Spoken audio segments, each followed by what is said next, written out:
The Andromeda-class field transport shuddered to a halt, and 49 alien students poured out like multicolored confetti from a party cannon. Some slithered, others floated, and at least 3 violated known laws of physics just by existing. "Welcome," droned their guide, a 6-armed Vorthan whose enthusiasm had clearly died sometime during the last millennium, "to the Galactic Zoo, where every sentient species in the known universe is on display for your educational torment. I mean, enjoyment." Kibble bounced on his 4 legs, his antenna twitching with barely contained excitement. As a young Nexari, he had dreamed of this moment since his first molting. The Galactic Zoo wasn't just any zoo, it was the zoo. The crown jewel of interspecies achievement, a living catalog of every thinking creature that had ever looked at the stars and thought, yeah, I could probably conquer those. They passed the Zephyrian exhibit first. Behind reinforced gravitational barriers, a cluster of gaseous beings swirled in patterns that translated roughly to, "We see you staring, fleshbags. Note their advanced communication through controlled atmospheric disturbance." The guide muttered, clearly reading from a script burned into his frontal cortex. "Moving on." The group shuffled past the mechanoids and on to the other exhibits. But Kivell noticed something odd. Between the Gorthak warriors and the Ixian telepaths, there was a gap, not just a physical gap, though there was definitely an empty alcove, but a gap in the numbering system. 876-H. Where was Exhibit 876H? Excuse me, Kivell chirped, raising 3 of his 4 arms like an overachieving student. What happened to species 876H? The guide hesitated. There is no 876H. Next exhibit. But Kivell had excellent vision across 12 spectrums, and he definitely wasn't seeing things. The empty alcove had mounting brackets for a plaque, fresh welding marks, and if he squinted just right, he could make out the ghost of letters that had been laser scrubbed from the wall. HUM. Where are the humans? Kivell asked. Where are the humans? Kivell asked, louder this time. The entire tour group froze. They're all no humans, the guide said. Humans are a myth. Now, if you follow me to the cafeteria, they're serving fresh squeezed neutron juice. The group moved on, chattering about lunch. Kivell stayed behind, staring at the empty space where species 876H should have been. Humans. He'd heard whispers about a species so dangerous, so unpredictable, that even mentioning them in polite company was considered a taboo. His friend Zura, a gelatinous Blorkin, oozed up beside him. You're going to get us in trouble, she burbled, which was rich coming from someone who once hacked the school's PA system to play nothing but Tehran well songs for 6 hours. Don't you want to know? Kivell asked. Every species in the galaxy is here, every single one, except humans. That's not suspicious to you? Pelham materialized next to them, literally, as Shadewalkers tended to do. I heard they eat their own young, he whispered, his form flickering between dimensions, and that they have internal skeletons, like their meat is on the outside. That's ridiculous, Zura said. Kivell looked back at the empty alcove one more time. Somewhere in the zoo, there had to be answers. And if there was one thing Nexari were known for besides their excellent fashion sense, it was their stubborn refusal to let sleeping mysteries lie. Tonight, he said quietly, we find out what happened to the humans. Zura sighed, a sound like Jell-O being sucked through a straw. I hate it when you get that look in your primary eyes. What look? The one that says we're about to do something spectacularly stupid. Kivil grinned, showing all 3 rows of teeth. Those are my favorite kinds of somethings. The dormitory lights dimmed to simulate the 15-hour night cycle of Homeworld Station, but Kivil couldn't sleep.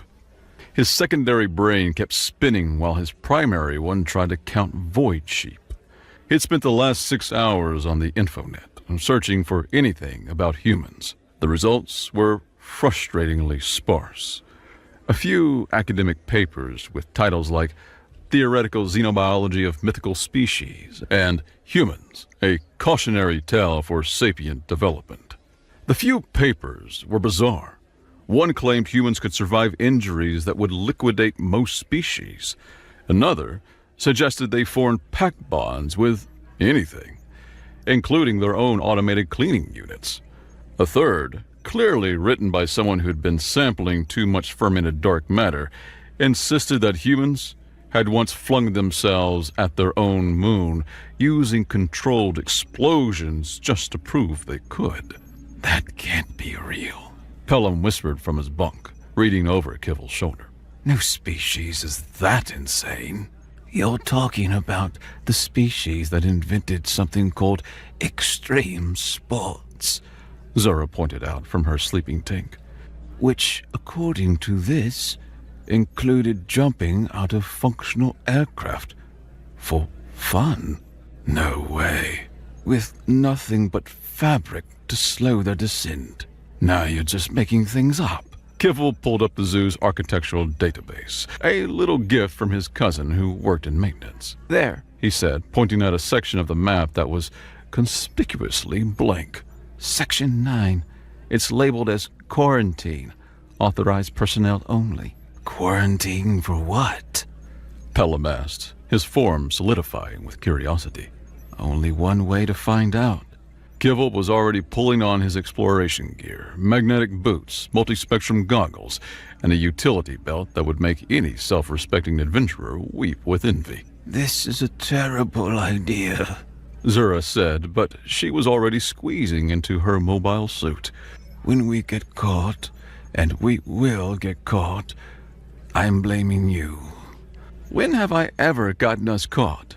Your plans are always 3/4 brilliant and 1/4 disaster, Pelham finished, but he was grinning as he shifted into his stealth form. So, what's the plan this time?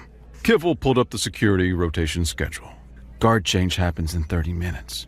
We slip out during the shift overlap, take the maintenance tunnels to Section 9, and find out what the galaxy doesn't want us to know about humans. And if we get caught, we run very fast in different directions. Solid plan, Zura deadpanned. I especially like the part where we panic. 28 minutes later, they were creeping through the dimly lit maintenance tunnels of the Galactic Zoo. The air was thick with the scent of industrial cleaner and that particular smell that all government facilities shared, equal parts despair and budget cuts. They emerged into a corridor that looked like it had been designed by someone who had heard descriptions of happiness and decided to create its exact opposite. The walls were that special shade of institutional green that existed nowhere in nature. The floor was polished to a shine that somehow made it look dirtier. And at the end of the corridor, a massive door marked with warnings in 37 languages. Section 9, quarantine. Authorized personnel only. Danger. Existential risk. No, seriously, turn back. This means you, Kevin. Who's Kevin? Zura wondered. Probably some poor bastard that didn't listen, Pelham said. Kivil was already at the door's control panel, pulling out his cousin's maintenance codes.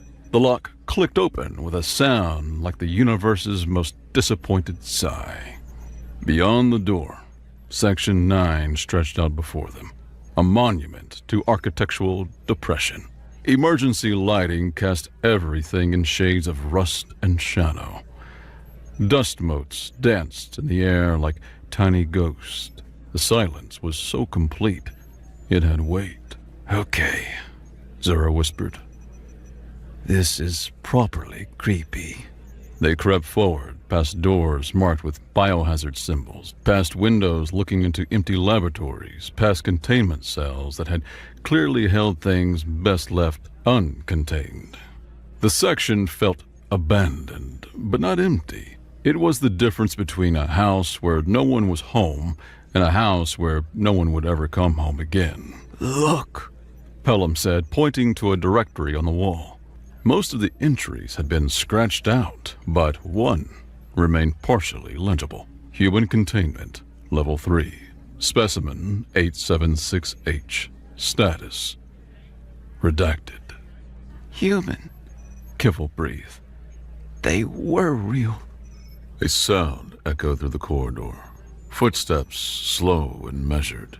The kind of footsteps that belonged to someone who had been walking these halls for a very long time. Hide. Zora hissed, but there was nowhere to go. The corridor stretched endlessly in both directions, bare and exposed. The footsteps grew closer. A shadow appeared around the corner, stretched long and thin by the emergency lighting. Then he appeared. The Night Warden. Old, even by Galactic standards, with skin like cracked leather and eyes that had seen too much. He looked at the three students with an expression of profound exhaustion. "Of course," he said, his voice like gravel in a blender. "It's always the curious ones." Kivell stepped forward, trying to project more confidence than he felt. We're sorry. We just... "Wanted to know about the humans," the warden finished. "They always do. Every few years some bright young thing comes looking." He sighed, a sound that seemed to come from the depths of a very tired soul. "Well, you're here now. Might as well show you why we don't talk about species 876H. He turned and walked deeper into Section 9, not bothering to check if they were following. They were. The old warden led them through Section 9 like a tour guide in the universe's most depressing museum. His name, they learned, was Keeper Volax, or just Keeper, to anyone who had worked the night shift long enough to earn the privilege of informality. 43 years I've been walking these halls," he said, his voice echoing off walls that had forgotten what color they used to be. 43 years of curious students, conspiracy theorists, and the occasional drunk diplomat who took a wrong turn. So, humans were real? Kivell couldn't help but ask. The keeper laughed. "Oh, they are real, all right. The planet of theirs is still spinning. Every species in the galaxy has been successfully contained at least once," the keeper continued. "The Zephyrians took 6 months to figure out a gas-proof enclosure. The mechanoids needed quantum locks. The hive queens required an entire ecosystem. But we managed. We always managed." He stopped at a heavy door scarred with what looked like claw marks or possibly mathematical equations. It was hard to tell. "Except for one." The door's nameplate had been removed with prejudice, leaving behind ghost letters in the metal. Human Enclosure 876H. This is it? Zora whispered, her gelatinous form quivering with anticipation. "This is it," the keeper confirmed, producing an ancient keycard that looked like it had been through several wars and at least one black hole. The door opened with a groan that suggested it would rather not. Beyond was an observation room, banks of dead monitors facing a massive reinforced window. Through the window, barely visible in the gloom, was the enclosure itself. It was empty, Kivell said, deflated. "It's just an empty room." The keeper flipped a switch, and lights flickered to life in the enclosure. It was indeed empty. Sterile white walls, reinforced floors, no furniture, no enrichment items, nothing that suggested anything had ever lived there. Except, Is that writing? Pelham asked, pointing to the far wall. Laser scorched into the metal, in letters 3 feet tall. Never again. Not ours, the keeper said quietly. Theirs. The keeper activated an old heating unit that coughed to life, then pulled out a thermos of something that smelled like burnt coffee. He poured 4 cups without asking if anyone wanted any. They didn't, but they took them anyway. Sometimes you needed something to just hold on to when your world view was about to be rearranged. Sit, he said, gesturing to some crates that had probably been there since the zoo's founding. If I'm breaking protocol, might as well do it comfortably. They sat. The nut coffee was exactly as terrible as it smelled. The Galactic Zoo was founded on a simple principle, the keeper began. Every sapient species deserved to be understood, studied, preserved, not as prisoners, but as examples, living proof of the infinite diversity of intelligence. He took a sip of his awful brew. For 3,000 years, it worked. Every species we encountered, we could contain, temporarily, ethically, with their eventual consent, once communication was established. But humans didn't consent? Kivil guessed. The keeper laugh was bitter. Consent implies we gave them enough time to form an opinion. He stood, moving to the observation window with the careful movements of someone whose joints had opinions about stairs. It was 42 years ago. Earth had just been discovered, a backwater planet in an unfashionable arm of the galaxy, broadcasting signals that suggested emerging intelligence. The collection committee was thrilled. A new species, bipedal mammalian, showing signs of complex social structures and primitive spaceflight, practically designed for exhibition. He pressed a hand against the glass. We should have paid more attention to their history. What kind of history? Zora asked, though she sounded like she wasn't sure she wanted to know. The kind written in conflict. These humans had split the atom before they cured their common cold. They'd weaponized everything from bacteria to sound waves. They'd survived ice ages, plagues, and each other through sheer, stubborn refusal to die. The keeper turned back to them.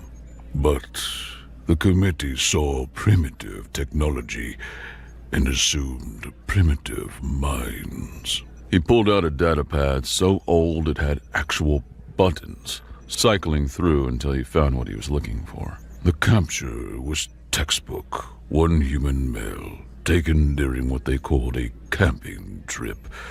Isolated, alone, perfect for initial contact. Followed every protocol. Stunning beam, minimal trauma, full medical workup to ensure no lasting damage. The keeper activated a wall screen showing archived footage. He woke up in the enclosure exactly as predicted. Remained calm, didn't panic, just observed. The grainy footage showed a figure, bipedal, surprisingly small compared to the massive enclosure, walking the perimeter with measured steps. Subject designation, Mac Cordell. Age 32 Earth years. Occupation, something called a software engineer, which we assumed meant he fixed primitive computers. The keeper's mandibles clicked in what might have been amusement. First mistake. He seemed like ideal specimen, Kivil said, studying the footage. Calm, intelligent, adaptable? That's what we thought. He took the food we offered, figured out the water system within minutes, even seemed to understand we were trying to communicate. The linguistics team was ecstatic. The committee was already planning the exhibit opening. The keeper fast-forwarded the footage. The human, Mac, had arranged the food containers in the corner. He had scratched something on the floor with a piece of metal he had somehow extracted from the wall. He was doing what looked like exercises. And then came day 3. What happened on day 3? He smiled. The students exchanged glances. That's ominous? You do not understand. The keeper zoomed in on the footage. The human's face filled the screen, and yes, he was smiling. It wasn't a happy smile. It wasn't a sad smile. It was the kind of smile that suggested someone had just figured out a particularly amusing joke that no one else understood for about 10 minutes. Security reported he'd been talking to himself, not in stress, more like he was working through a problem. They recorded everything, but the linguistics team couldn't make sense of it. Random words, numbers, something about runtime and debugging and exploits. The keeper switched to another file. Then, on day 4, he made a request. His first real attempt at communication. Drew pictures, pointed, made it very clear what he wanted. What did he want? Kivil asked, though he was starting to suspect he wouldn't like the answer. A ball. Just a simple ball. Something to bounce against the wall, he indicated, for exercise, for entertainment. The keeper's expression was grim. We gave it to him. Second mistake. How is a ball a mistake? Because Mac Cordell wasn't a software engineer the way we understood it. He was someone who spent his entire professional life finding ways to make systems do things they were never designed to do. The footage jumped. Mac was bouncing the ball in patterns. Off the floor, off the walls, catching it at specific angles, making notes with his finger on the dusty floor. He was calculating, Zura breathed. measuring the enclosure. Every angle, every surface, every force of resistance. The guards thought he was playing. The scientists thought he was coping. The committee thought he was performing. The keeper's voice dropped. He was planning. Planning what? The keeper looked at them with eyes that had seen too much. The most elegant prison break in galactic history. And we were about to give him exactly what he needed to do it. He pulled up the final file, time-stamped for day 10. 43 of our best guards, full combat protocols, armed with stunners, rated to drop a Gorthak warrior. The enclosure was surrounded. Why so many? Because Mac Cordell had stopped eating, stopped responding to communication attempts, just sat in the center of his cell, eyes closed. That damn smile on his face, the keeper said. The keeper's fingers hesitated over the play button, like someone about to open a box that might contain either treasure or explosives. The screen flickered to life. The timestamp read Day 10, 15:47:33 GST. The human, Mac Cordell, sat in the exact center of the enclosure, legs crossed, hands resting on his knees. His eyes were closed. He looked like he was meditating or possibly napping. Around the enclosure, barely visible through the observation windows, were dozens of armored guards. "Full lockdown protocol," The keeper narrated. "Energy barriers at maximum. Gravity increased by 30% to slow movement. Atmospheric pressure adjusted to introduce mild lethargy. We weren't taking chances." Seems like overkill for one small human, Pelham observed. That's what the committee said.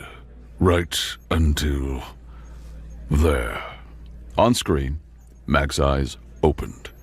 He looked directly at the camera and winked. Then he stood up. Wait, Kibble said, leaning forward. how is he moving so easily?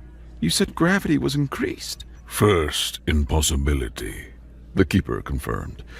he moved like the extra gravity was a mild inconvenience, like weather he didn't particularly enjoy but could tolerate.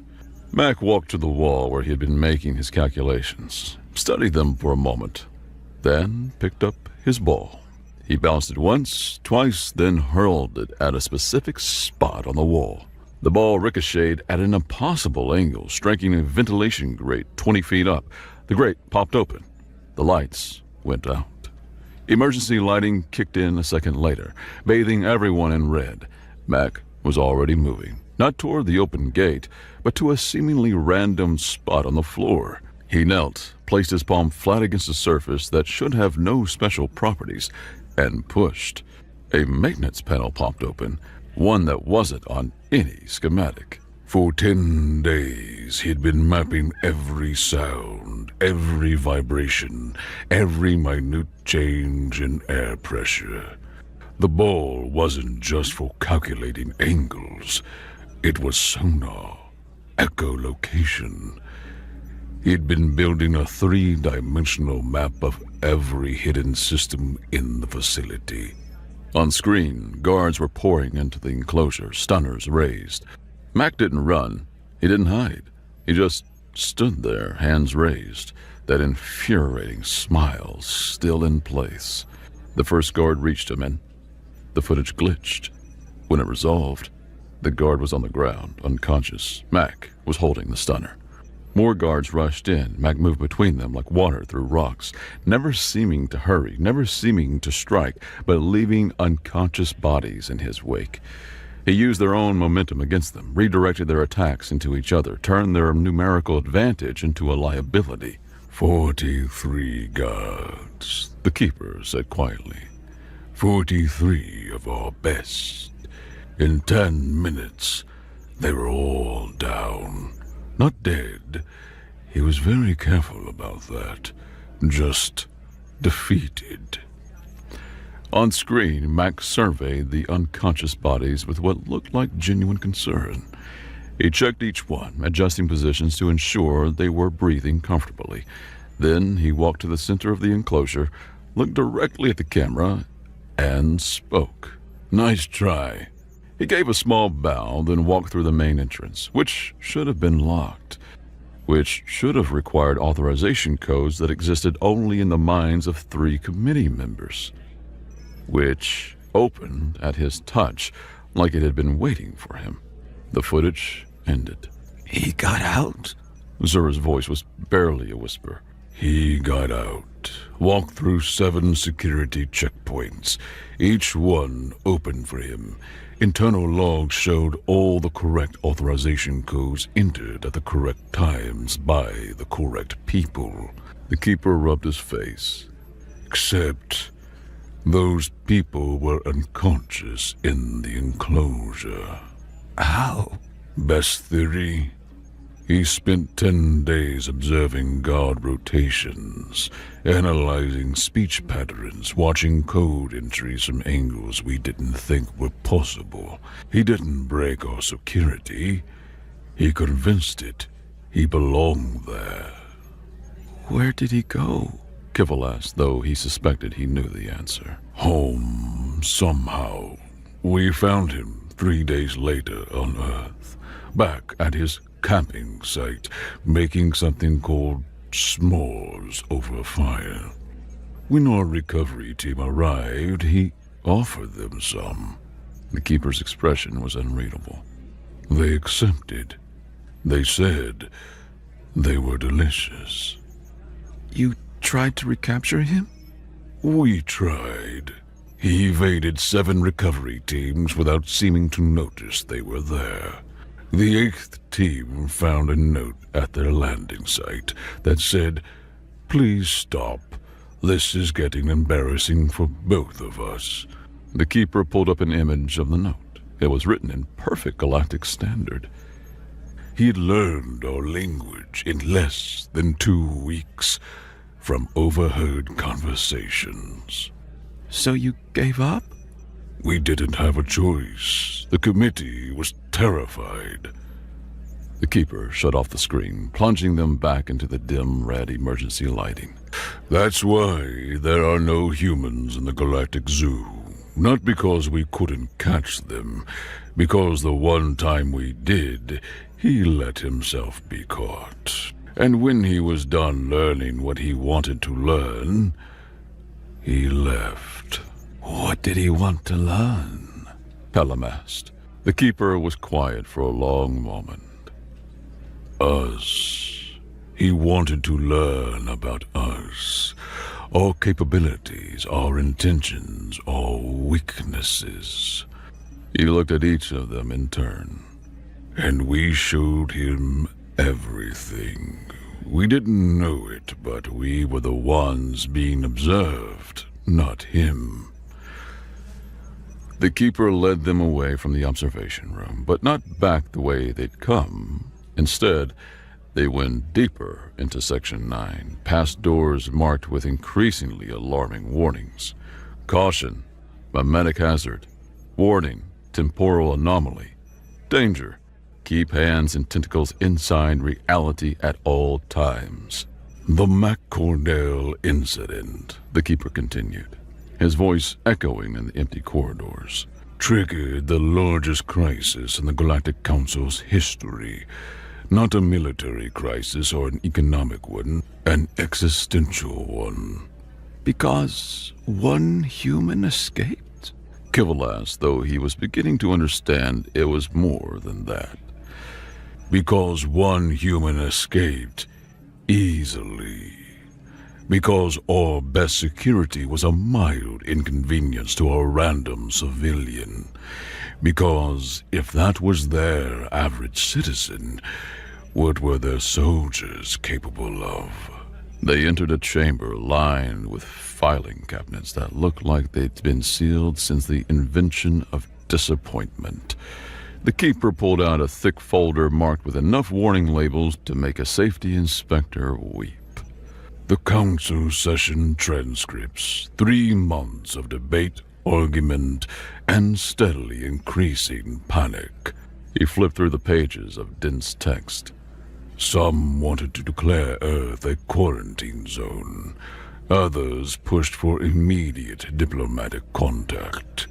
A few suggested preemptive orbital bombardment. He pulled out a series of photographs. Earth, taken from various distances, blue and green and white, looking deceptively peaceful. So a compromise was reached. Earth would be quarantined, but passively. No contact, no interference, no acknowledgement. Let them develop at their own pace.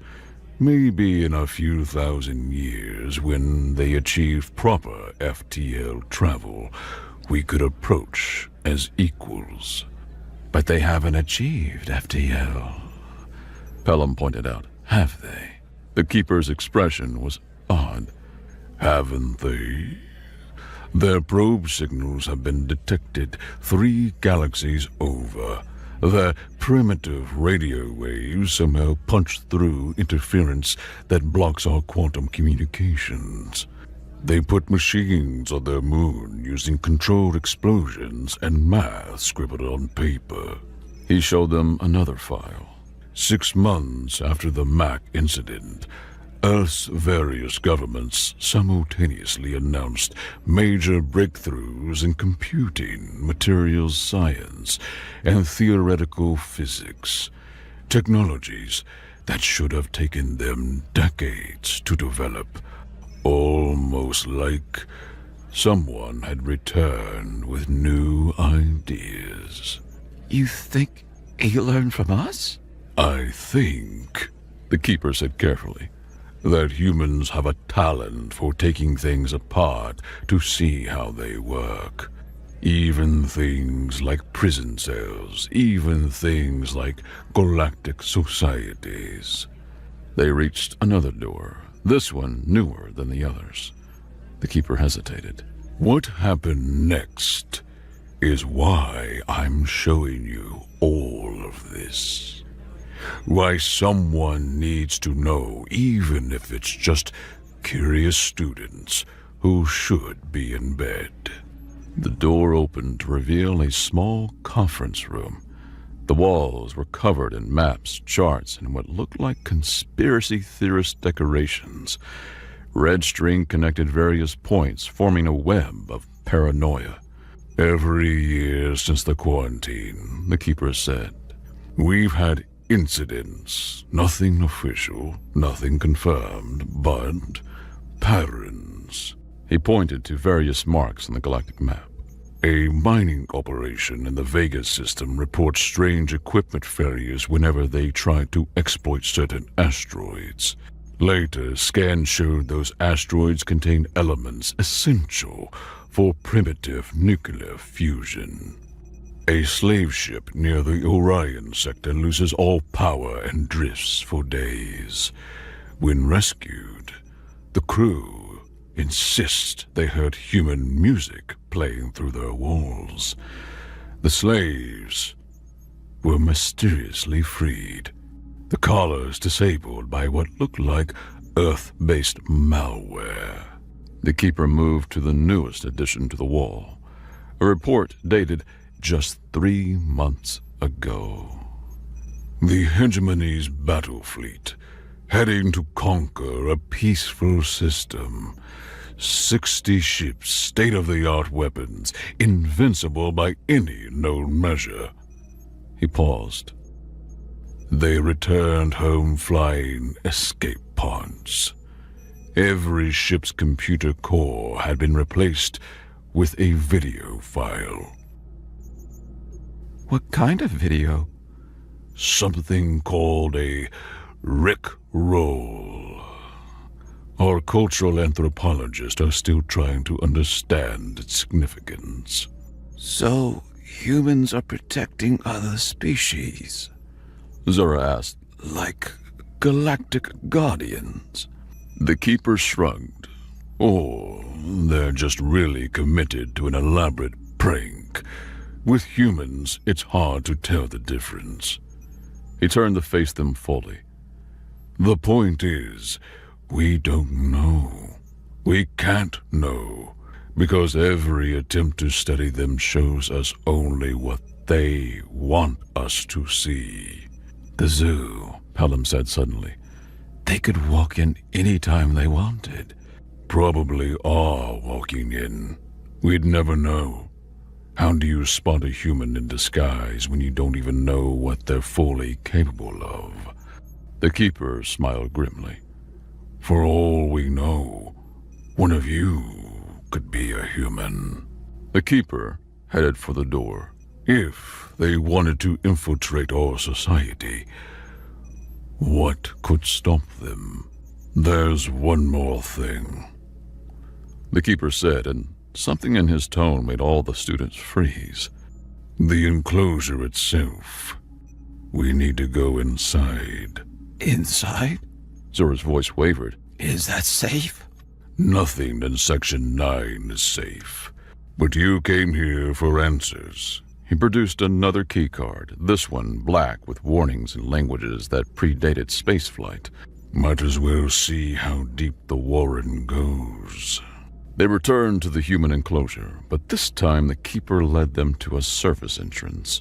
Then, They were standing inside species enclosure 876H. It was smaller than it looked from the observation deck. The walls weren't just white. They were a specific shade that seemed to absorb shadow and reflect unease. The air tasted recycled, processed. The cleaning crews refuse to come in here. The keeper said, his voice oddly hushed. Say it feels wrong, like the walls are watching. Kivil ran a hand along one surface. It was smooth, too smooth, as if molecules had been convinced to lay down in perfect order. This isn't standard containment material. No. After Mac left, we upgraded everything. Quantum lock polymers, psychic dampeners, gravity anchors. Technology so advanced it borders on paranoia. The keeper moved to the center of the room, where Mac had sat during his meditation. We spent a fortune making this the most secure cell in the galaxy. Seems like overkill for an empty room, Pelham observed, his form flickering as if the space itself made him uncomfortable. That's what the committee thought, until we started finding things. The keeper knelt, running his fingers along the floor. Here, feel this. Kivil touched the spot. There was something there, not visible, barely tangible. Scratches too fine for any known tool, forming patterns that hurt to think about. Equations, the keeper explained. Mathematical proofs. Some we understand. Elegant solutions to problems our best minds had been working on for centuries. Others, he shook his head, others seem to be answers to questions we haven't asked yet. He left homework? Zura asked, incredulous. Or instructions, or warnings. We're not sure. The keeper moved to the far wall, where never again was scorched into the metal. This appeared after we upgraded the cell. No one saw it happen. Cameras show nothing.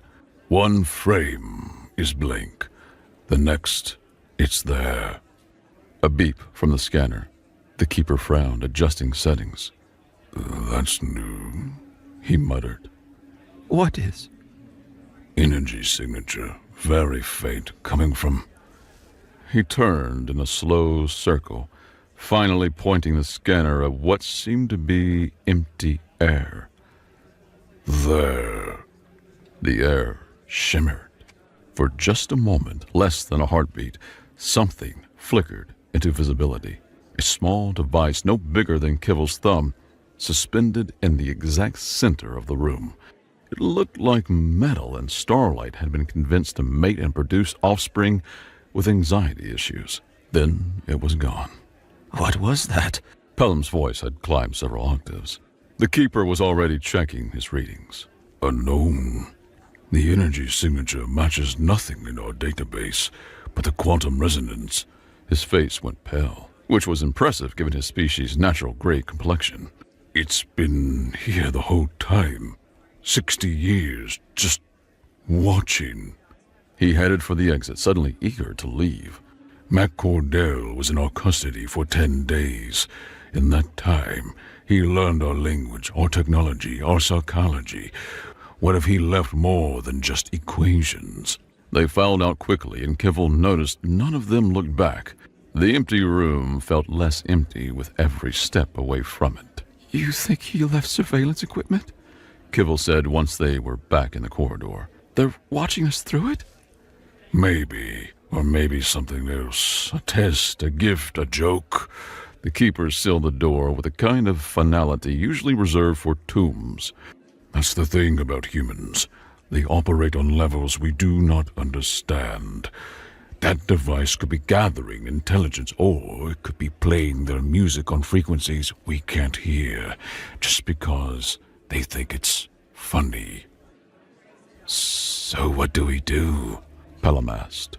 We do what we've done for 60 years. Nothing. We leave it alone. Pretend it's not there, and hope that that's the right choice. The Keeper started walking back toward the main section. Because the alternative is admitting that somewhere in our most secure facility is technology we can't understand, left by species we couldn't contain, for purposes we can't fathom. That's terrifying, Zura said. Yes, The Keeper agreed. it is. Back in the observation room, the Keeper stood before the dead monitors like a professor preparing his final lecture. His fingers danced over controls that probably hadn't been touched in decades. Before you leave, he said, there's one more recording. One the committee doesn't know exists. One I probably shouldn't have kept. This is from after, when we were trying to understand what had happened. A monitor flickered to life, showing a conference room filled with military uniforms and worried expressions. Emergency Security Council, Day 12. The footage was sharper than before, the audio clearer. Around the table sat representatives from every major military force in the galaxy. The Proudfoot Commander's cybernetic implants whirred with agitation. Admiral Vesics of the Stellar Navy had turned a color usually associated with medical emergencies. Complete system failure, Someone was saying. Every containment protocol bypassed, every security measure neutralized by one unarmed human. not just any human. Another voice corrected. Initial analysis of the Earth databases suggests this software engineer profession involves finding and exploiting system vulnerabilities. We essentially imprisoned someone whose job was breaking out of prisons. Then we need better prisons, Growled General Croth, whose species had never met a problem they couldn't solve with sufficient firepower. You're missing the point. The Council's chief xenopsychologist.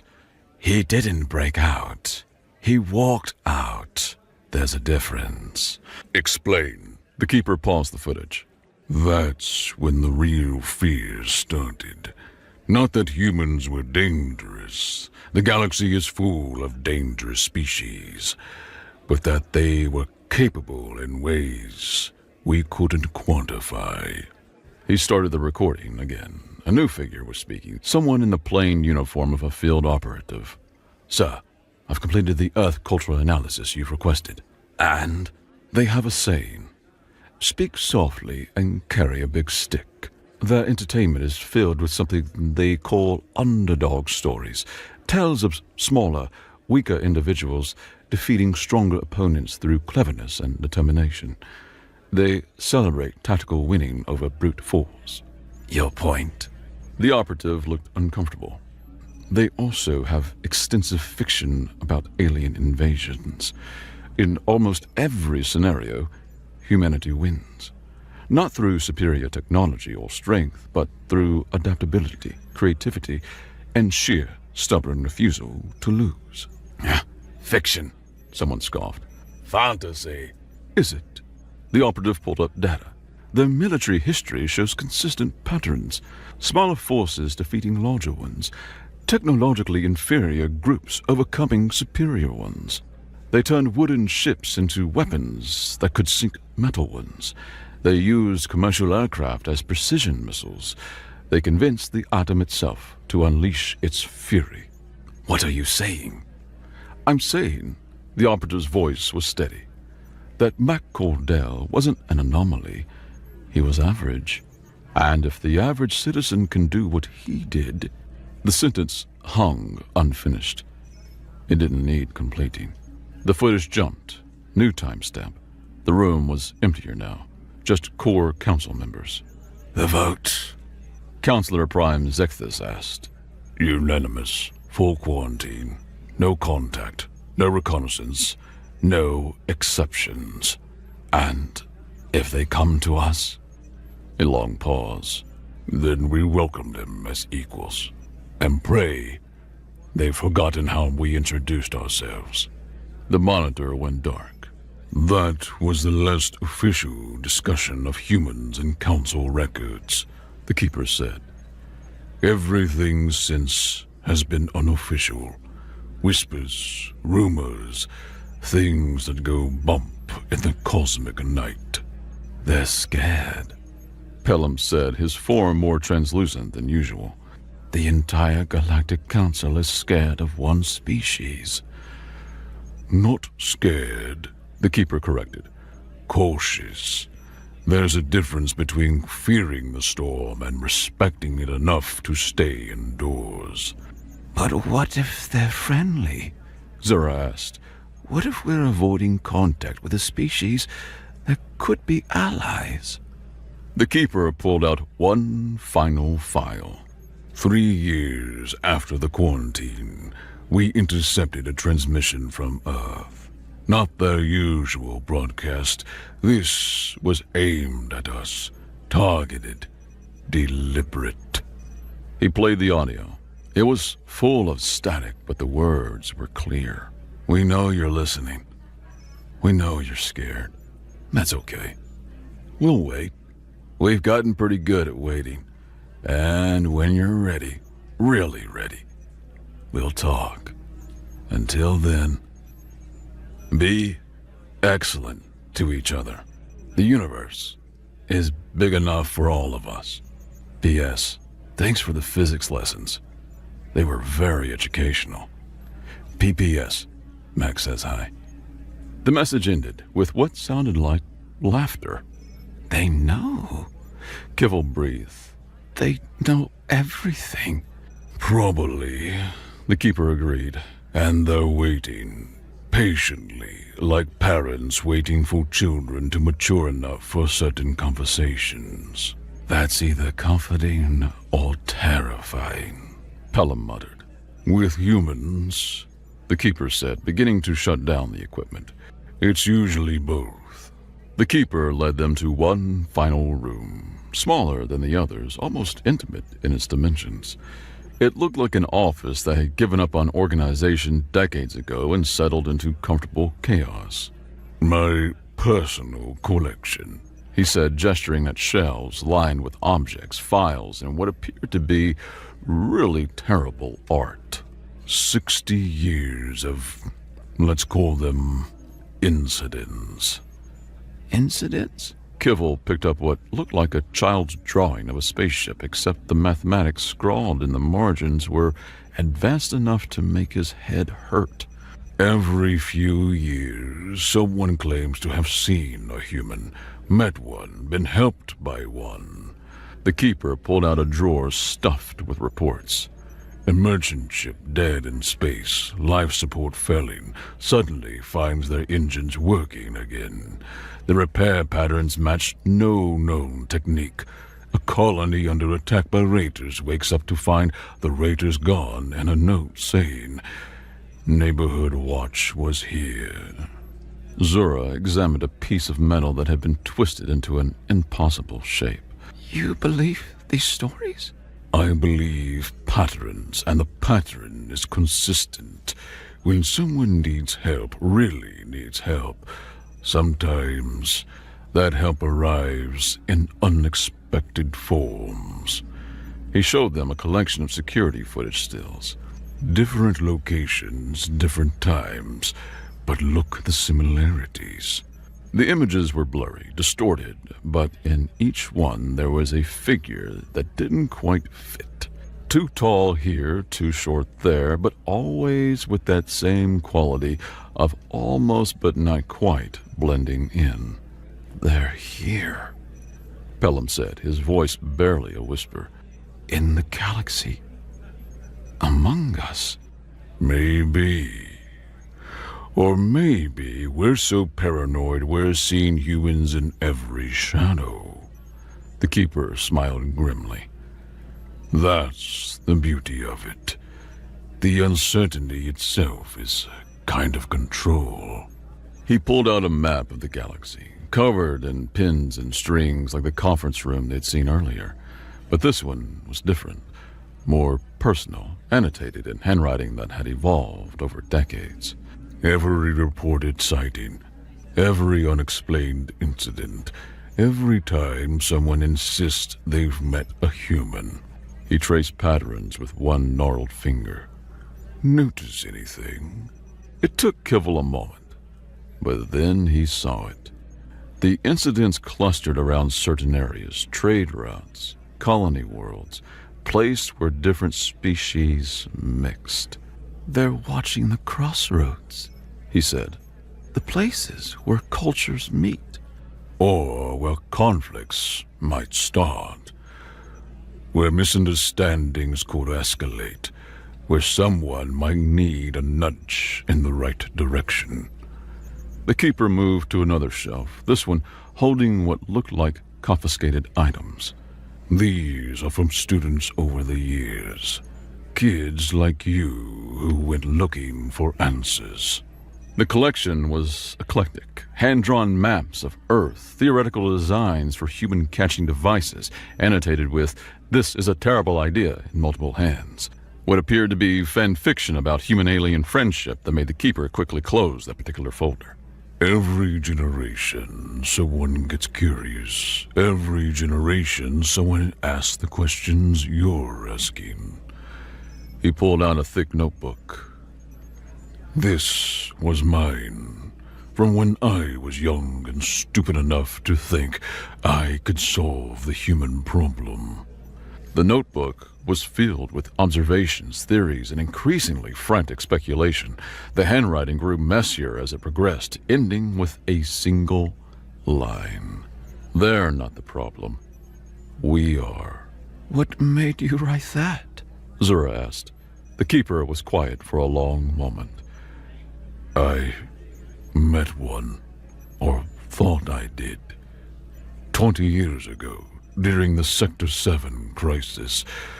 Refugee ship failing, thousands about to die, and suddenly this person appears. Wrong proportions for any known species, but wearing maintenance gear like they belong there. He pulled out a small device, battered and ancient-looking. Fixed the ship's core with this. Said it was a universal spanner, which isn't a thing that exists. When I asked who they were, they just smiled and said, "Someone who fixes things." What happened? Ship was saved, refugees survived, and when I went to thank them, they were gone. Just this left behind. He turned the device over, revealing writing etched into the handle. It's an Earth language. Took me years to translate. What does it say? If you can't fix it with duct tape, you're not using enough duct tape. The keeper shook his head. I still don't know what duct tape is. He put the device back carefully, like a relic in a shrine. That's when I understood. They're not avoiding us because they're afraid. They're not hiding because they're weak. He looked at each student in turn. They're waiting because they're kind. Think about it. A species that could walk through our best security, that treats physics like a suggestion and warfare like a puzzle to solve. They could take whatever they wanted. The keeper gestured at his collection. Instead, they help, quietly, anonymously, like, what's that Earth creature? Angels. No, janitors. Cosmic janitors, cleaning up messes before they get too big. Well, but why stay hidden? Because showing themselves would change everything. Every species would either worship them or fear them, probably both. The balance of power would shift. Wars would start over who could ally with them first. The keeper smiled sadly. So, they wait. Help where they can. Let us grow at our own pace. Or, Kivil said slowly, they're having too much fun messing with us to stop. The keeper laughed, a sound like gravel learning to be joyful. That too. Never underestimate the human capacity for finding their own entertainment. He began closing drawers, shutting down lights. Time you three got back, before someone notices you're gone and I have to explain why I gave a midnight tour of the galaxy's worst-kept secret. As they prepared to leave, Zura asked one last question. Do you think we'll ever meet them? Officially? The Keeper considered this. When we're ready. When we can meet them as equals, not as zookeepers and specimens. When we can laugh at the joke instead of being the punchline. When will that be? When we stop being afraid of empty rooms and start being curious about what filled them. He ushered them toward the door. The journey back through Section 9 felt different now. The shadows seemed fuller, the silence more watchful.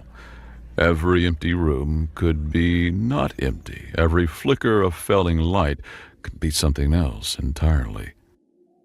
They reached the main door, and the Keeper paused with his hand on the lock. They slipped out into the main zoo corridors, the normal sounds of nighttime operations almost jarring after the deep silence of Section 9. Cleaning bots hummed past. Distant announcements echoed about feeding schedules and maintenance windows. Normal, mundane, safe. Except now Kivil found himself studying every shadow, every person they passed. That janitor, was their posture quite right? That security guard, did they smile a little too knowingly? They made it halfway back to their dormitory before running into trouble. A security patrol rounded the corner, lights flashing, clearly looking for something or someone. Freeze! Students out of bounds! Run? Pelham suggested. Run.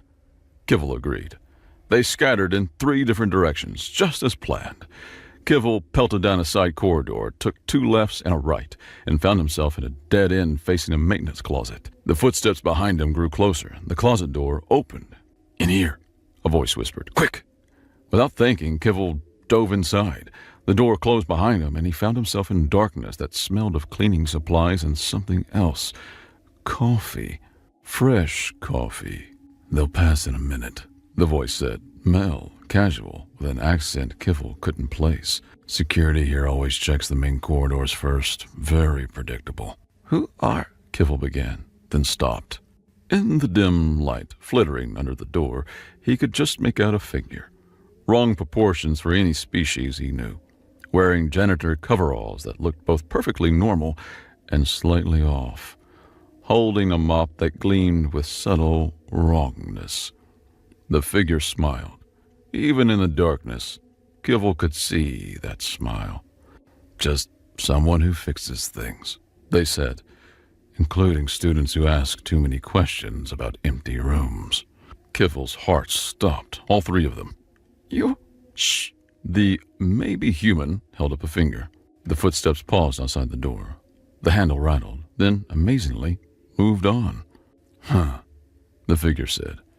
Usually they check in here. Must have forgotten. The smile widened. Funny how that happens. You're human, Kivil breathed. That would be against quarantine. Very illegal. Terrible paperwork. They leaned on their mop casually.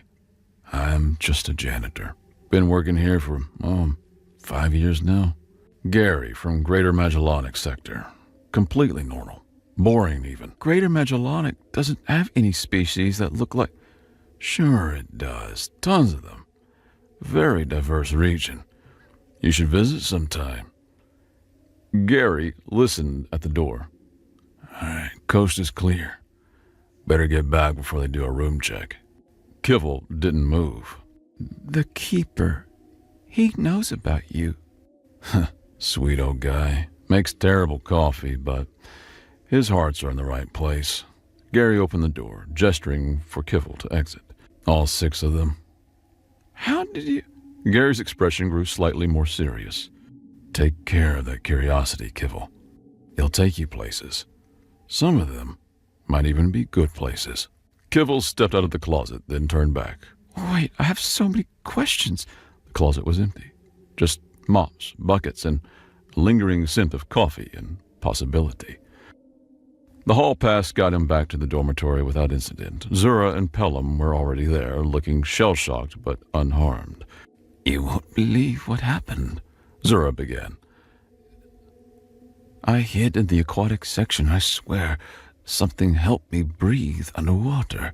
The wall I was hiding behind turned out to be a wall, but it gave me directions. They talked over each other, stories tumbling out that couldn't possibly be true, but probably were. Kivil clutched his hall pass and said nothing about closets or janitors or smiles in the dark. Later, lying in his bunk, he pulled out his pass to look at it one more time. There was writing on the back he hadn't noticed before, in small, neat letters. Thanks for visiting. Come back any time. The management. P.S. The duct tape thing is hilarious. You'll understand someday. Kivil smiled and tucked the pass under his pillow. Tomorrow, he'd go back to being a normal student. Tomorrow, he'd pretend Section 9 didn't exist and humans were just stories. But tonight, he lay awake thinking about empty rooms that weren't empty, and species that could walk through walls but chose to open doors. About jokes that spanned galaxies, and kindness that came with really terrible coffee. Somewhere in the Galactic Zoo, a janitor who might have been named Gary whistled while he worked, pushing his mop through corridors that had never been cleaner. The galaxy was vast and full of wonders, but perhaps the greatest wonder was the species that chose to remain a mystery, not because they had to, but because the mystery itself was a gift. They didn't belong in cages. Instead, they had turned the entire galaxy into their playground, and everyone else into unwitting playmates in a game whose rules were written in kindness and really bad puns. As sleep finally took him, Kivil could have sworn he heard distant laughter echoing through the station's bones. Or maybe it was just the pipes. With humans, you could never be quite sure. And that, perhaps, was the point.